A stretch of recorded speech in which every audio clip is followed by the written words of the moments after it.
Bom, pessoal, bom dia a todos. É com um grande prazer que a gente inicia aqui a primeira edição do SE4FP, que é o workshop de engenharia de software para programação funcional. Esse workshop ele surgiu na verdade, de uma iniciativa minha, do professor Marco Túlio Valente e do Adolfo. Eu trabalhei na UFMG durante quase 4 anos na minha tese, com um tema relacionado ao que a gente vai conversar aqui ao longo dessa manhã, e a gente percebeu que a gente tinha uma grande oportunidade de tentar criar uma comunidade em torno desse tipo de pesquisa, para que novos trabalhos surjam e, enfim, a gente tenha mais uma sub-área da engenharia de software aquecendo.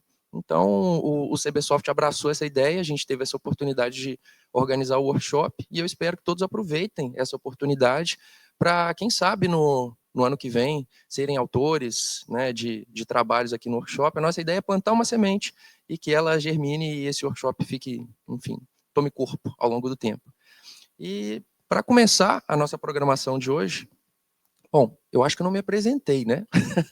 Eu sou Lucas Vege, eu sou professor da Universidade Federal de Viçosa, fiz o meu doutorado lá na UFMG, e o nosso keynote de abertura vai ser com o Paulo Valente. O Paulo Valente ele é membro do NX Core, ele vai falar um pouco melhor sobre isso para vocês daqui a pouco, e ele vai conversar com vocês sobre como a programação funcional pode transformar o design de sistemas. Ele vai fazer alguns comparativos entre paradigmas de programação. Enfim, vou passar a palavra para ele, ele vai conversar com vocês aí sobre isso, tá joia? Bom dia, pessoal. Como o Lucas falou, eu sou Paulo Valente, e nessa palestra a gente vai discutir um pouquinho de como programação funcional se compara com orientação a objetos. Todos os exemplos de programação funcional vão ser em Elixir, que é a linguagem que eu uso no meu dia a dia, e os exemplos de orientação a objetos vão ser feitos com Python. Antes da gente ir muito à frente, eu quero deixar essa perguntinha aí para a gente ter em mente ao longo da nossa conversa aqui. Então, por que alguns problemas são mais fáceis de se resolver em certas linguagens de programação? E essa pergunta não vai ser respondida diretamente ao longo da apresentação, mas eu espero que o que eu vou falar aqui ajude a desenvolver mais esse questionamento e cada um chegue na sua própria resposta.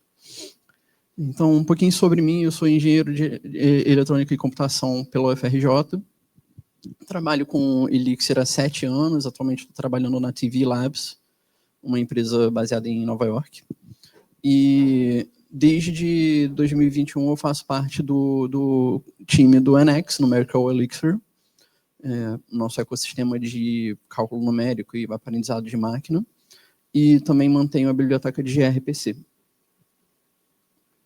Então, a nossa palestra ela tem meio que 2 metades. A primeira, a gente vai falar sobre esses 3 princípios da programação funcional. Não é uma lista exaustiva, mas são 3 dos que eu considero mais importantes, que são a imutabilidade de dados, funções puras e funções de ordem maior, alta ordem, tem nomes diferentes, traduções diferentes, higher order functions. E depois a gente vai discutir como esses princípios se interconectam, sinergias entre eles, e vai ver alguns exemplinhos de como tudo que a gente discute até então se manifesta em Elixir. Então, começando pela imutabilidade de dados, é exatamente o que o nome diz, dados depois de criados não podem ser alterados. Isso é um pouco diferente do que a gente está acostumado em outros paradigmas, em que você, por exemplo, vai criar uma lista e, enfim, alterar ela ao longo do tempo. Em linguagens como o Elixir, quando você cria uma lista e gera uma versão modificada dela, na verdade você está gerando uma nova lista, e a lista original permanece inalterada. E isso pode parecer ineficiente, mas porque a gente tem garantia de imutabilidade para todos os dados, significa que a implementação do gerenciamento de memória pode, por exemplo, apontar para a mesma cauda da lista nos 2 casos e, enfim, não alocar o dobro de memória. Versus um exemplo em Python, em que, quando a gente insere um elemento no início da lista, aquela lista original é perdida, né? Ela vai ser modificada e você não consegue mais ter acesso à versão original. Então, aqui em Python tem um exemplinho dessa função append to list, que, na minha opinião, diz muito sobre problemas que você pode ter quando você não tem garantias de imutabilidade e passagem por referência. Então, nessa função aqui, o primeiro argumento vai ser um item que a gente vai adicionar no final da lista, que é passada como segundo argumento. Mas o Python tem essa característica de que, quando você declara um valor padrão, como é o caso, e todas as invocações da função vão compartilhar a mesma instância daquele valor. Então, eu estou declarando uma lista vazia, mas eu estou, na verdade, declarando um novo objeto, que começa valendo como uma lista vazia, mas conforme eu vou gerando modificações nele, essa lista vai crescendo. Então, agora eu tenho uma função que tem um efeito colateral não previsto, simplesmente porque aquela lista é uma lista mutável e perene, né? Então, isso já diz um pouco sobre, enfim, como a mutabilidade torna o código mais fácil de prever. Aqui tem uma tabelinha para a gente comparar um pouquinho. E o resumo é esse. Quando você em orientação a objeto, você vai ter estado interno sendo mantido pelos objetos. E esse estado, na maioria das vezes, ele pode acabar sendo passado por referência e outros objetos vão poder modificar indiretamente. Isso é algo muito comum também em JavaScript. Você passa um objeto, você gera uma cópia, mas aí essa cópia está apontando para as mesmas referências do original.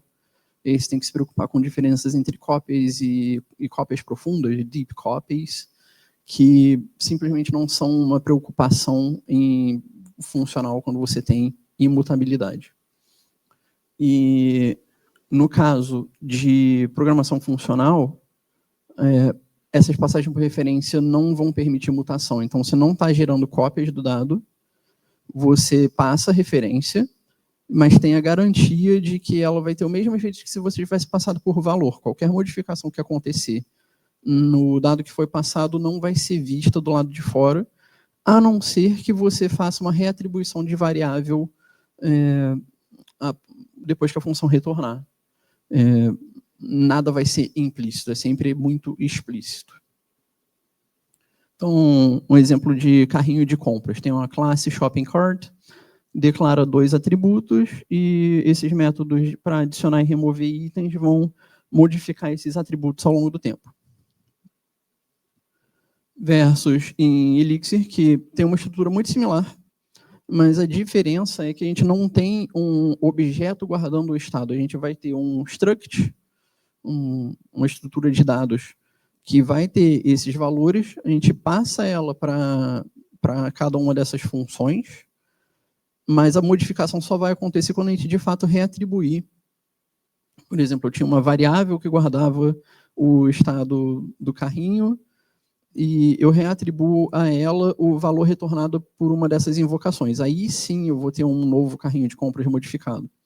Fora isso, eu não consigo modificar aquela instância da estrutura que já existe.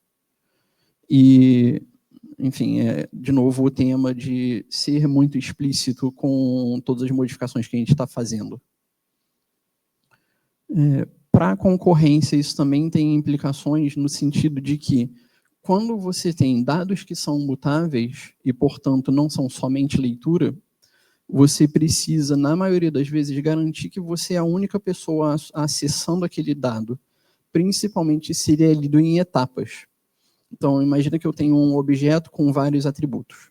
Se eu estou lidando com um sistema concorrente e esses atributos só fazem sentido quando lidos em conjunto, você precisa garantir que todos eles vão ser lidos de forma atômica, por exemplo. Atômico, você lê todos eles meio que ao mesmo tempo. E aí você vai precisar ter locks, mutexes, semáforos ou qualquer outro tipo de controle de concorrência para poder ter essa garantia. Enquanto num paradigma funcional, tudo é somente leitura, então eu sei que nenhum dado que eu estou lendo, que está na minha mão naquele momento, vai mudar. Então, no momento que eu tenho o objeto, um struct, por exemplo, eu sei que ninguém vai estar modificando os outros campos enquanto eu estou lendo o primeiro. Isso já facilita muita coisa. Além disso, você ganha, de novo, a vantagem de que você pode passar por referência as coisas, porque elas simplesmente não vão mudar. Tem algumas exceções, assim, dependendo de implementação. A máquina virtual do Elixir vai gerar cópias de dados quando você passa eles entre processos, por exemplo, na máquina virtual, mas nem todos os dados, strings, por exemplo, vão ficar alocadas num heap e aí, sim, elas são globalmente compartilhadas. E, além disso, no Elixir, esses processos, que são equivalentes a threads, na verdade, eles são eles os únicos que conseguem ver seu próprio estado, os dados que eles guardam. Então, isso também garante não só a unicidade do acesso àquele dado, como também sequência. Então, se você quer que outros processos acessem aquele dado, eles vão enviar mensagens para ele, e um por vez vai ser atendido.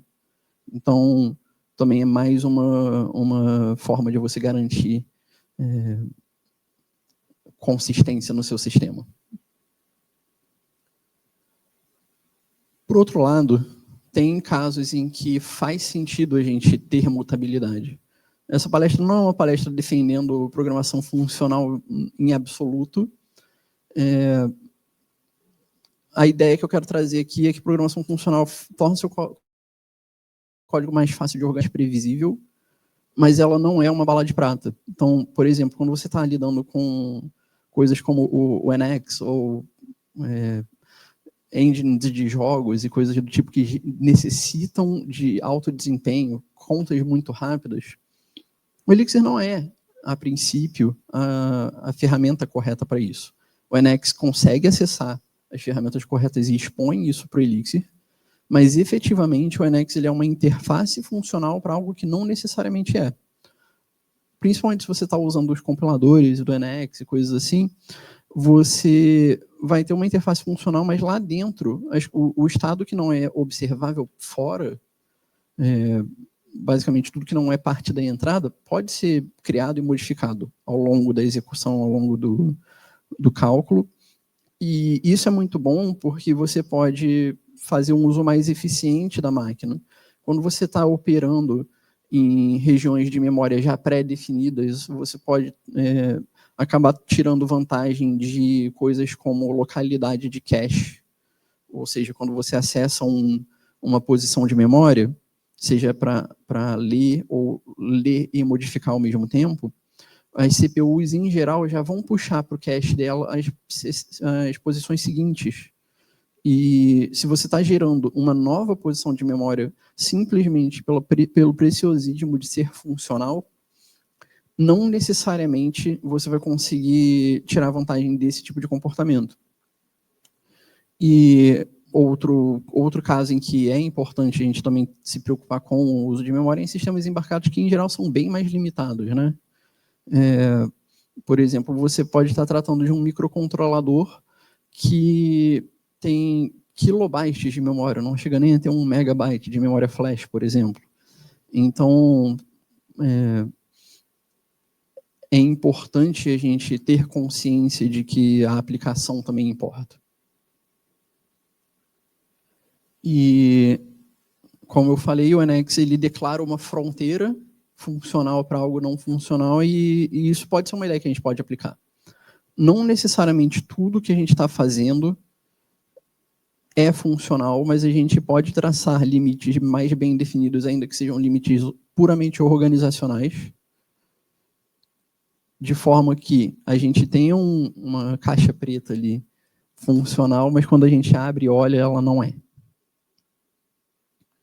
E agora a gente vai para o próximo conceito de funções puras, que são funções que não dependem de estado implícito.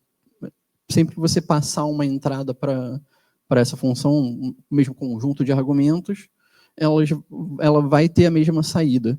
Por exemplo, o equivalente a uma função matemática, né? O f de x e y não depende de um estado implícito. Esse estado implícito ele sempre vai ser explícito, na verdade, em funções de matemáticas, e funções puras são exatamente isso. Aqui, os dois exemplos são em Elixir, na verdade. O primeiro exemplo é um gerador de ruído, adiciona um ruído aleatório num número, e a gente, nesse primeiro exemplo, tem o estado sendo passado de forma explícita, a gente tem um estado do gerador de número aleatório sendo passado como argumento, ele vai lá para uma função que gera um número aleatório e um novo estado, a gente faz o que quiser com o número aleatório e retorna o nosso resultado de interesse e junto dele o novo estado do PRNG. E no caso de baixo, a gente não tem esse estado de forma explícita. A função fica muito mais simples, mas essa função rand uniform ela tem efeito colateral. Ela vai depender de ordem de execução e no caso da máquina virtual, a gente não consegue, da máquina virtual do Elixir, a gente não consegue de forma alguma garantir que a gente tenha uma reproducibilidade de execução aqui. Mesmo se a gente configurar um seed, por exemplo, como cada linha da máquina virtual ela é executada de forma preemptiva, a gente não tem garantia de que entre a primeira linha e a segunda, por exemplo, se eu estou configurando um seed na primeira linha e depois invocando, eu não tenho nenhuma garantia de que essas duas invocações vão acontecer sem nada acontecer no meio. Então, essa função, ela por definição, nunca vai ser ter um resultado reprodutível. E quando a gente vai para casos mais complexos, isso vai tendo um efeito composto, né?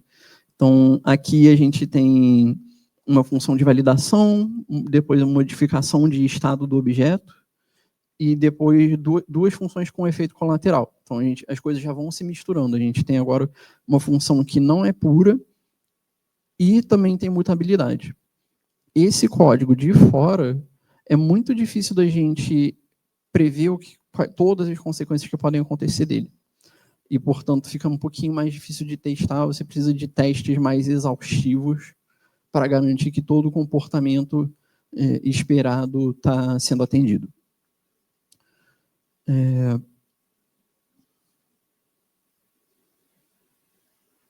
E aqui é um exemplo muito similar em Elixir, que também tem efeito colateral. Salvar para a base de dados, enviar a notificação, tem efeitos colaterais. Aqui a gente não tem mutabilidade, a gente está precisando fazer reatribuição do usuário cada vez que a gente modifica ele, então isso já é um ponto positivo. E isso indica uma coisa para a gente. Isso indica que tem certas coisas que necessitam de efeito colateral. Então, operações de entrada e saída, comunicações com a API externa, comunicação com o banco de dados. O mundo tem estado externo. Para se comunicar com o mundo, você precisa ter efeito colateral. Então, a chave sempre vai ser a gente isolar esses efeitos colaterais de um cerne, de um core mais funcional puro, sem efeitos colaterais do nosso código. E é isso que eu proponho aqui. A gente tem uma função arbitrária que calcula dados, dado alguns argumentos, e a proposta aqui é que todas as funções que estão nesse pipeline aqui, só para explicar o operador do Elixir, esse operador que é uma setinha, ele pega o resultado da esquerda e passa como primeiro argumento da função da direita. Então, sempre pegando o resultado e passando como argumento para a próxima função. A proposta aqui é que todas essas funções são puras. E aí a gente tem uma função que vai, de fato, interagir com o mundo. Ela tem efeitos colaterais, por exemplo, de comunicação com o banco de dados para puxar algumas coisas, itens e tax rate, e depois também para salvar no banco de dados, e assim, esse envio de confirmação de e-mail também outro efeito colateral que vai aparecer ali. Mas a graça é que agora, como essa lógica de calcular o total, por exemplo, ela pode ser a parte mais importante do nosso sistema, em geral, essas outras coisas vão ser basicamente só uma invocação de biblioteca externa. Então, você pode confiar que a biblioteca está bem testada, não precisa testar a biblioteca e tudo bem. E aí a gente só se preocupa em testar esse módulo de Core Logic, e porque ele é um módulo puro, um módulo que implementa uma função pura, é mais fácil de testar. Eu consigo fazer testes isolando cada um dos casos de borda que eu quero testar, sem precisar configurar nenhum tipo de estado no sistema. E a última parte aqui que eu quero discutir são funções de ordem superior, que são basicamente funções que retornam funções ou funções que recebem funções como argumento. Seria a ordem superior porque você tem agora a função não só como código, mas sendo operada como dado. E isso tem algumas implicações para a composição de código. Então, um exemplo mais clássico assim, de função como parâmetro seria o map, que tem esse nome por questões matemáticas mesmo, você está mapeando um conjunto em outro através de uma função de transformação. É essa função que é a nossa função de ordem maior. O map é uma função de ordem maior. Porque agora a gente está recebendo uma função como argumento. Do outro lado, a gente tem essa função de multiplier que está gerando funções que, então, eu posso, por exemplo, passar para o map. E porque eu estou retornando uma função, multiplier também é uma função de ordem maior. É só isso. Não tem muito mistério nesse conceito. Mas o legal é quando a gente começa a comparar com alternativas em orientação a objeto. Então, por exemplo, aqui a gente tem uma classe abstrata declarando um método process. E eu tenho uma classe de processador de cartão de crédito, outra de processador PayPal, e uma função handle payment que recebe uma instância de algo que implementa a classe de payment processor. Eu preciso receber a instância para então invocar o meu processo, ou invocar minha função process. Isso significa que se a função process acaba dependendo de estado interno do objeto, pode ser que esse handle payment não funcione exatamente da forma como a gente espera, porque a gente está dependendo de receber uma instância de objeto, a gente não está recebendo uma classe para instanciar na hora, por exemplo.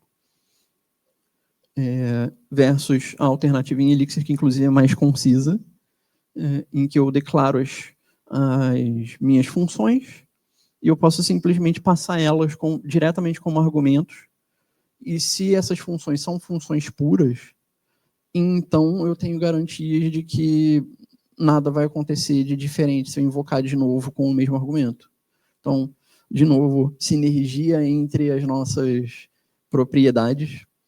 A gente tem agora funções de ordem superior, tendo uma sinergia muito grande com funções puras. E a questão do reuso de código fica mais clara quando a gente tem funções mais complexas, né? Então, mesmo padrão aqui, uma classe abstrata com implementações diferentes. Aqui eu preciso instanciar os objetos para poder passar para a minha função de validação. E aqui eu quero chamar a atenção para essa linha que ela segue o Zen do Python, né? Usa generators e comprehensions, mas na prática, uma comprehension desse tipo em que eu faça algo para cada valor numa lista, isso é um pensamento estritamente funcional. Isso é praticamente um map.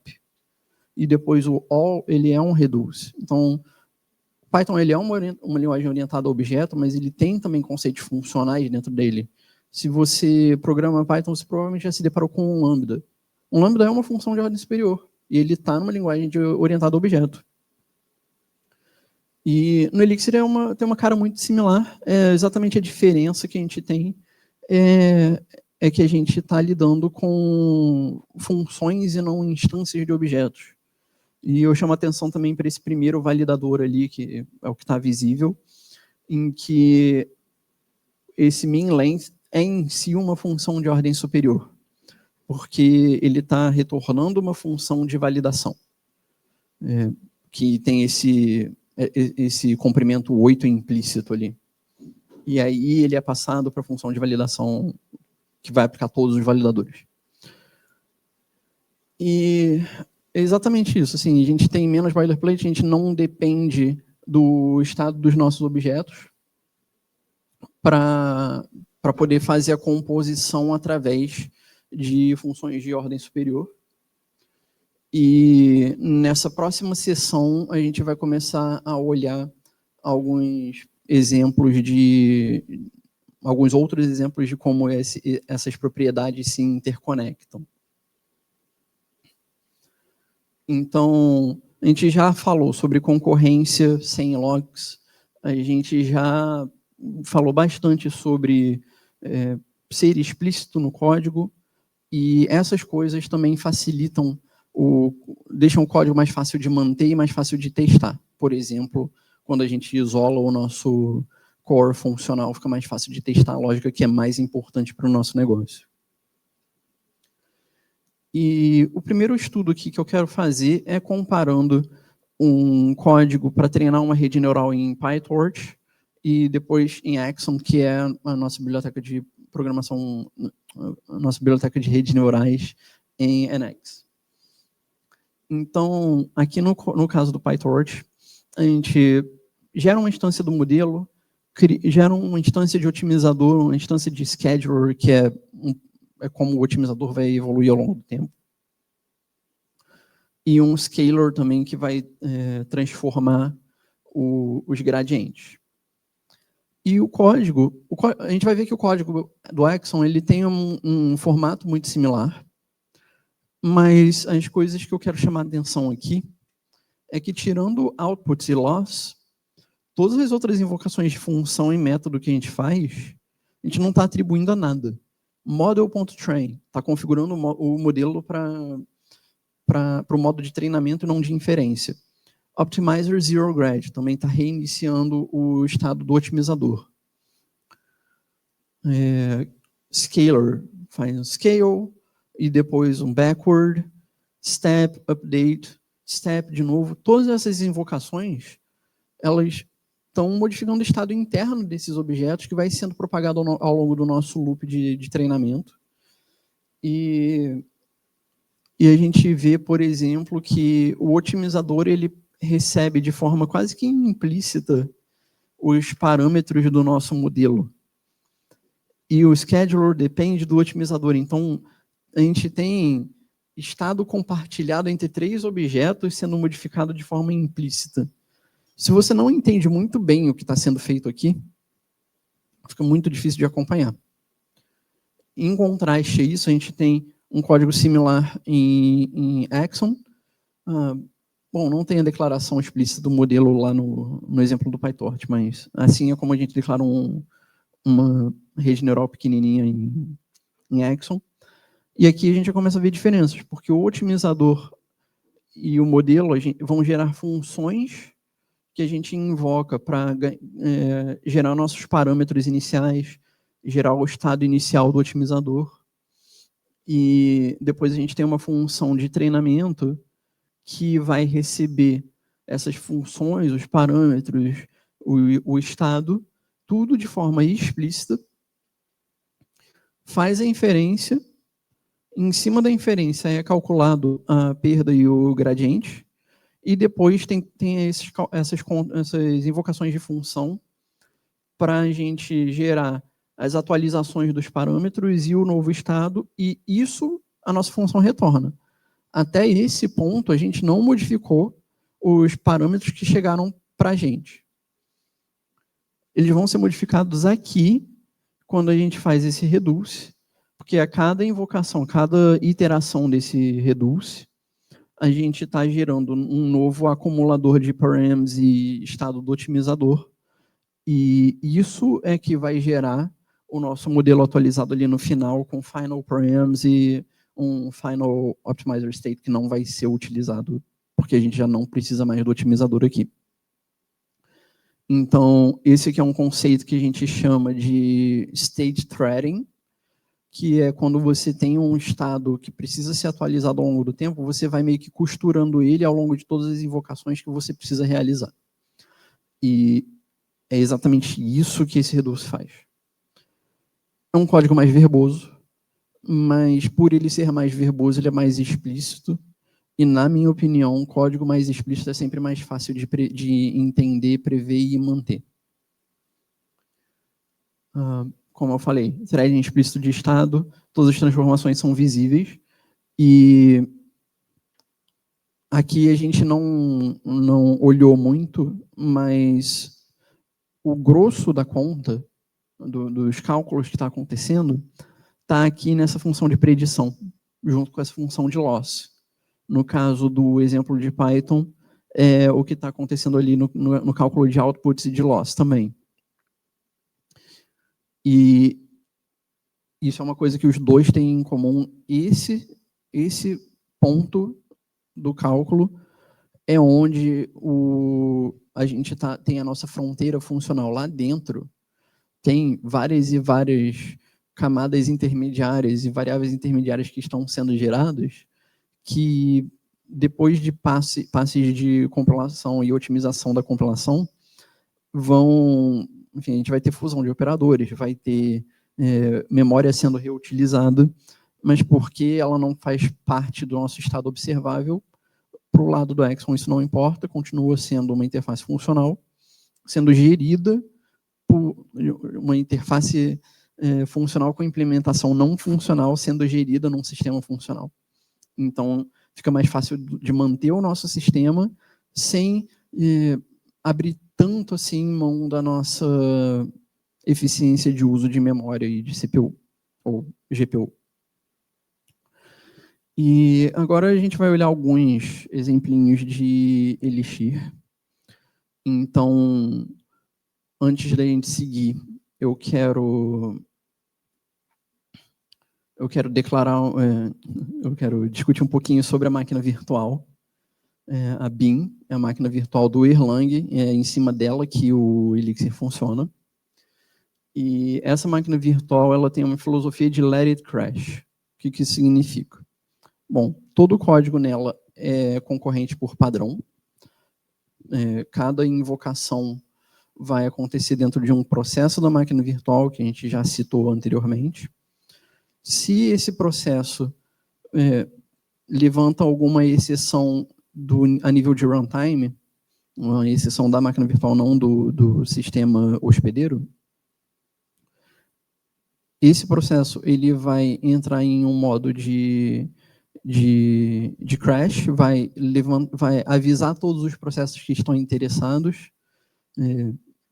A gente consegue, por exemplo, monitorar um processo para ver se ele continua vivo. A gente consegue interconectar dois processos, fazer um link entre eles para garantir que se um morre, o outro morre também. Às vezes isso é interessante quando não faz sentido você continuar o seu trabalho se aquele outro trabalho não funciona mais. E aí a gente deixa o sistema se recuperar, gerando novamente o estado que ele estava a partir de carregar coisas de novo do banco de dados, puxar de outros processos que ainda continuam vivos, enfim. É uma filosofia interessante porque simplifica essa questão de manutenção de estado. Você não se preocupa tanto assim em, por exemplo, aquele processo estava guardando um cache. Preciso reiniciar esse processo e repopular esse cache explicitamente de fora dele. Não. O que você vai fazer, em geral, é deixar aquele processo reiniciar sozinho.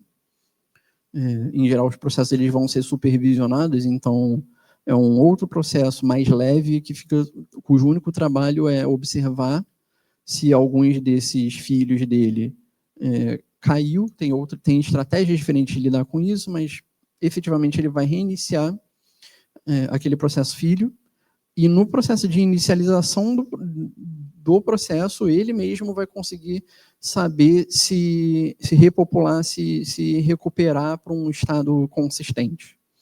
Então, quando você tem isso em mente, você abre mão de tentar garantir manualmente que está tudo funcionando o tempo todo. Você simplesmente presume que, se certas chamadas de função estão dando certo, é porque o sistema está consistente.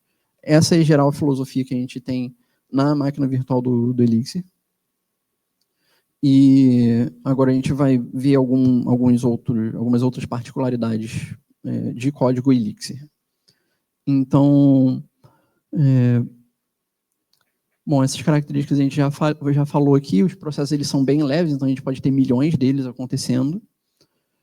A questão de locks, estado compartilhado, escalonamento preemptivo eu já citei, mas eu quero destacar o escalonamento preemptivo aqui, que é essa coisa de, quando eu inicializo a máquina virtual, eu tenho vários escalonadores, ou schedulers, e esses schedulers vão receber o código dos vários processos que a gente tem executando para de fato executar, mas cada escalonador só vai ter um processo acontecendo por vez, e a concorrência acontece porque ou uma linha de código vai terminar, ou vão se passar 4 milissegundos. Se uma das duas condições for obedecida, quando uma das duas condições for obedecida, o escalonador vai passar para o próximo processo e vai rotacionar ao longo dos processos que ele tem alocados para si, de forma que nenhum código Elixir consegue bloquear a execução. Mesmo códigos que travam a execução de um processo, por exemplo, se eu tenho uma função de receive esperando uma mensagem de outro processo, ela sim pode fazer com que nada mais siga em frente naquele processo específico. Mas ela não vai conseguir bloquear a execução de outros processos que estão concorrendo pelo mesmo núcleo de CPU. Esse é o escalonamento preemptivo, e isso é uma das coisas que faz com que a nossa máquina virtual consiga escalar tão bem. E escalar tão bem o WhatsApp conseguindo atender milhões de usuários com 50 engenheiros. Não usa Elixir, mas é a mesma máquina virtual, eles usam Erlang. Também é uma linguagem funcional, tem uma sintaxe bem diferente do Elixir, mas os conceitos são os mesmos e, no final das contas, é o mesmo tipo de bytecode que está sendo executado. E o Discord também é outro exemplo de como o Elixir consegue atender centenas, milhares de requisições diariamente.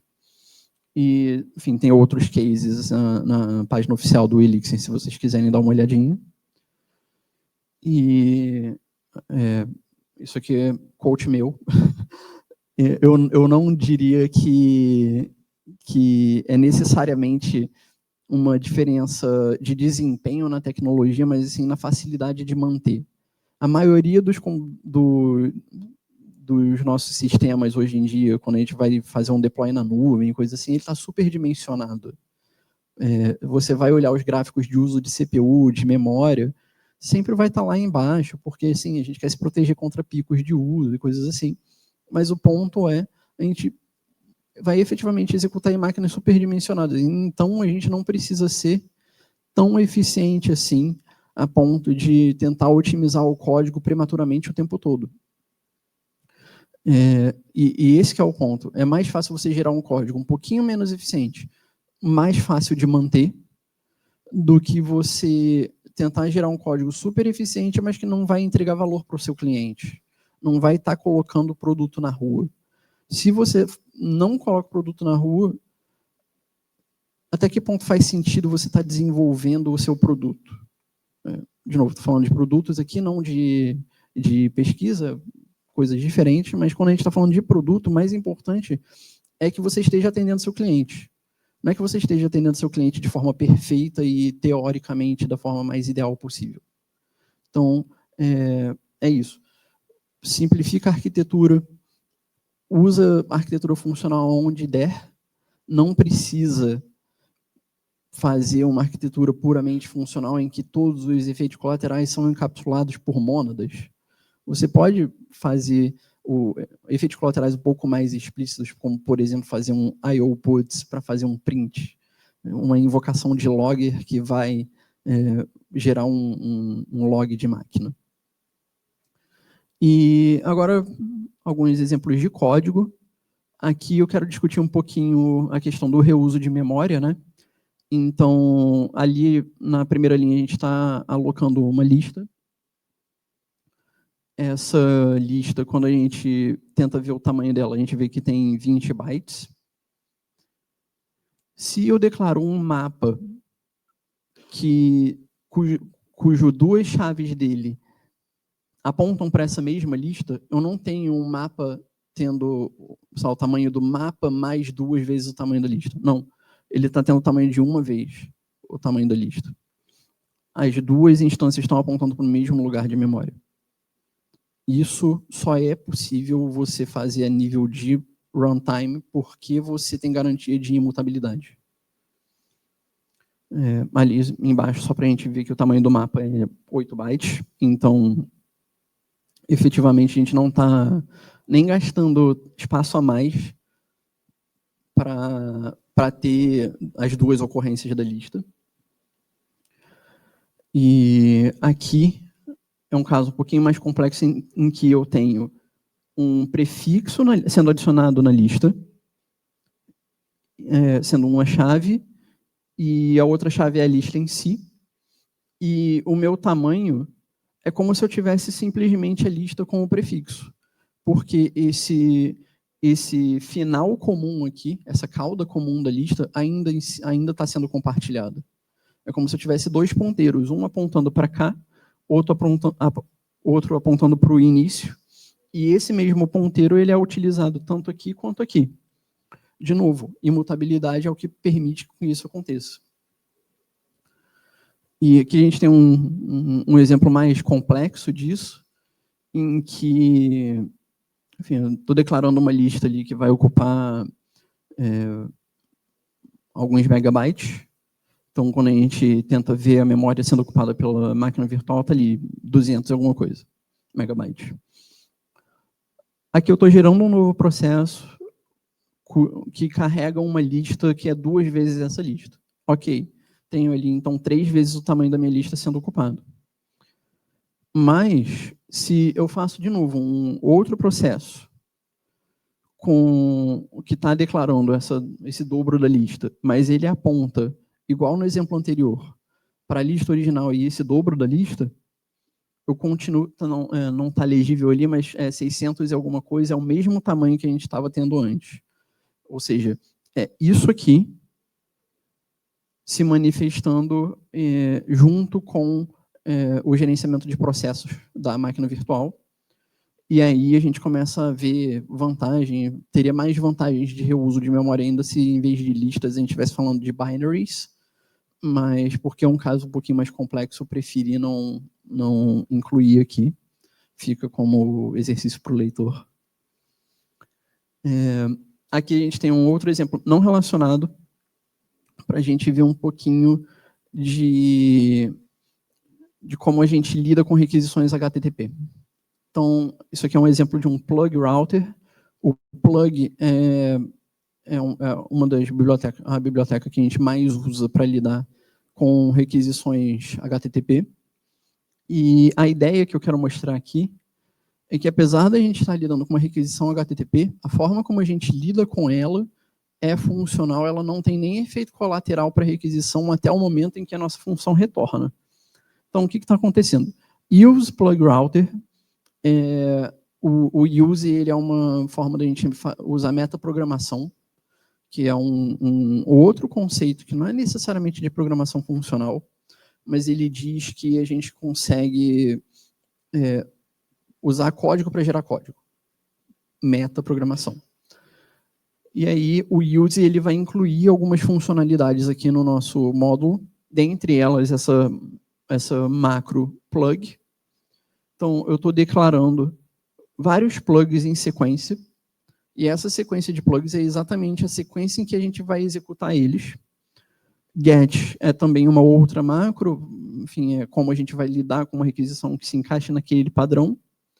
E aí ele tem, aí sim, um pouco implícito, talvez uma desvantagem da gente usar metaprogramação aqui, que a gente consegue fazer coisas implícitas, como, por exemplo, declaração da variável con, que é o nome que a gente usa por padrão para struct que está gerando o estado da conexão.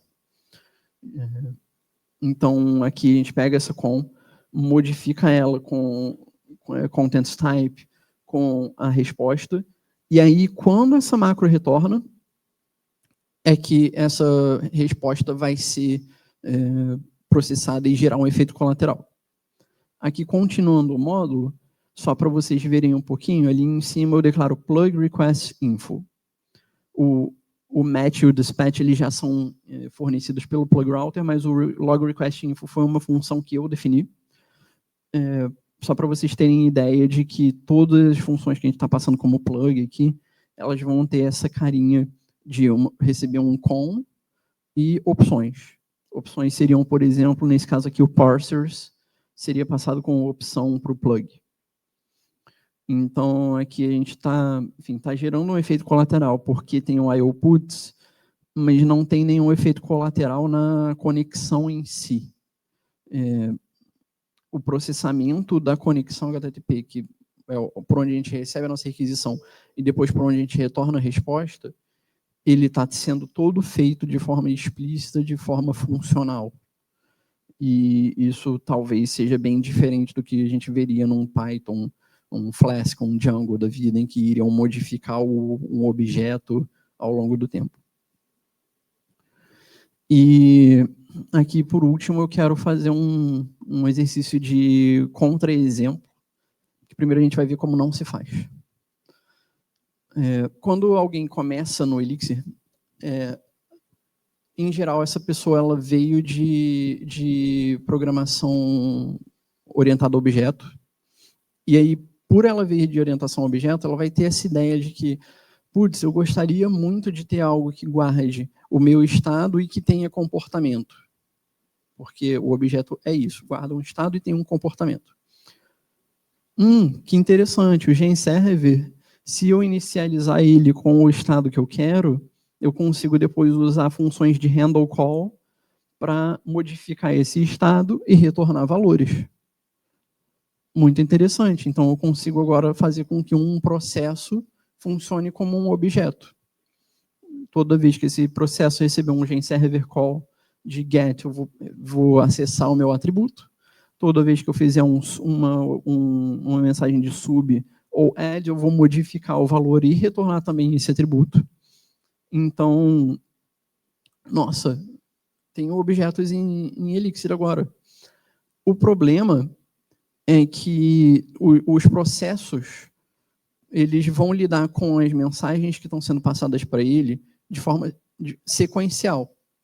Então, se eu tiver muitos e muitos processos precisando acessar aquele mesmo estado, somente leitura, por exemplo,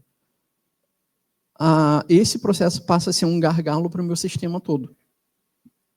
Isso é uma consequência muito comum quando você tenta desenhar um sistema efetivamente orientado a objeto no runtime do Elixir. Os processos passam a ser gargalos e é um gargalo simplesmente porque você não usa a ferramenta certa para resolver o problema. Então, em geral, o que você vai querer fazer? Simplesmente ter um struct, valores, funções que modificam essa struct, igual a gente viu lá atrás. E se você precisa que isso seja visível, aí sim você vai expor em algum storage de valor, de chave valor global, um persistent term, um ETS, tem várias formas de você lidar com isso que são melhores do que um genserver. Então, faça isso, não faça isso.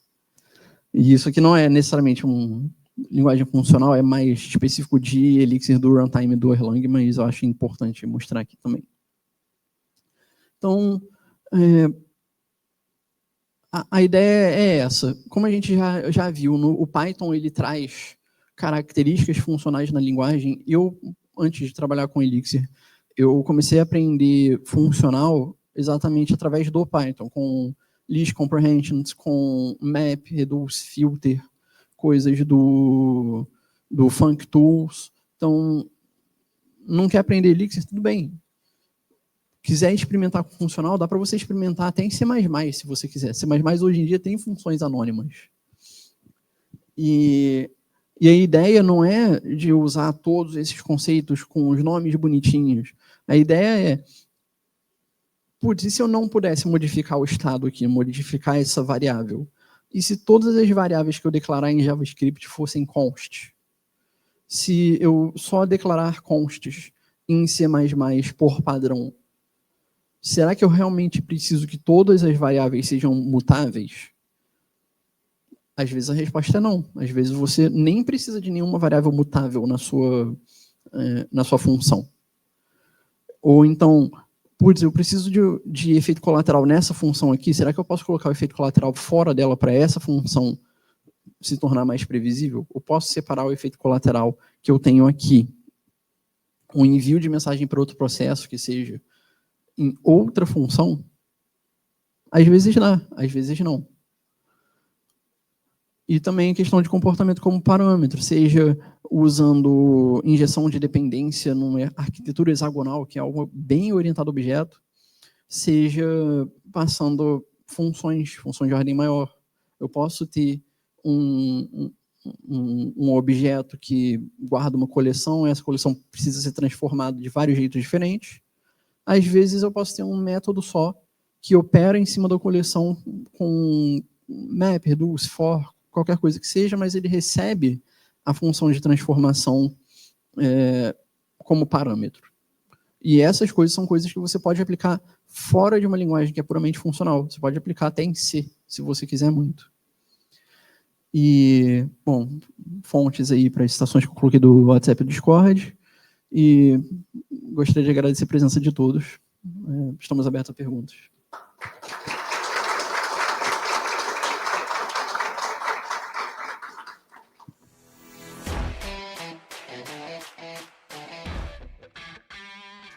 Este é um episódio da Rede Emílias de Podcasts, que é uma iniciativa dedicada à divulgação de conteúdos relevantes nas áreas de tecnologia, ciência da computação e engenharia de software, com foco especial na diversidade e inclusão.